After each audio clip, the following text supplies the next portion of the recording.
क्या आप further studies के लिए अब्रॉड जाना चाहते हैं? तो फिर सोचना कैसा, अपने ख्वाबों को हकीकत में बदलने के लिए एमट्रिक्स ओवरसीज कंसल्टेंट्स पर तशरीफ लाइए। यहाँ का सक्सेस रेशियो 99% है। यूएसए, कनाडा, ऑस्ट्रेलिया, यूके और यूरोप में हमारे क्लाइंट्स स्टडीज के साथ साथ वर्क भी कर रहे हैं और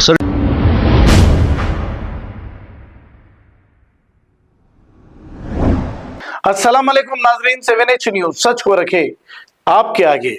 law and order traffic police की जानिब से ड्रिंक एंड ड्राइव और जगह जगह गाड़ियों के डॉक्यूमेंट चेक किए जा रहे हैं। के बावजूद भी कुछ मनचले नौजवान सड़कों पर स्टंट दिखाते हुए देखे जा सकते हैं। ये तो अपनी जान खतरे में डाल रहे हैं और फिर दूसरों की भी जान को खतरा हो रहा है। ये रोडों पर स्टंट दिखा रहे हैं। ऐसे लोगों को पकड़कर कड़ी से कड़ी कार्रवाई करनी चाहिए। ये पिलर नंबर 172 के पास का ये मंजर है। आइए देखते हैं ये रिपोर्ट।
क्या आप फर्दर स्टडीज के लिए अब्रॉड जाना चाहते हैं? तो फिर सोचना कैसा, अपने ख्वाबों को हकीकत में बदलने के लिए एमट्रिक्स ओवरसीज कंसल्टेंट्स पर तशरीफ लाइए। यहाँ का सक्सेस रेशियो 99% है। यूएसए, कनाडा, ऑस्ट्रेलिया, यूके और यूरोप में हमारे क्लाइंट्स स्टडीज के साथ साथ वर्क भी कर रहे हैं और services free profile evaluation, spot listing of universities based in eligibility, application processing, visa mock and guidance, free counselling and admissions and accommodation assistance. हमारा पता मातृश्री अपार्टमेंट अपोजिट जोडियो, बशीरबाग रोड, हैदराबाद। मोबाइल 9581987528। खबर है शहर की, खबर है गाँव की, खबर है सारी दुनिया की। 7H न्यूज पसंद आए तो लाइक कीजिए, शेयर कीजिए और सब्सक्राइब करना ना भूलें। 7H news.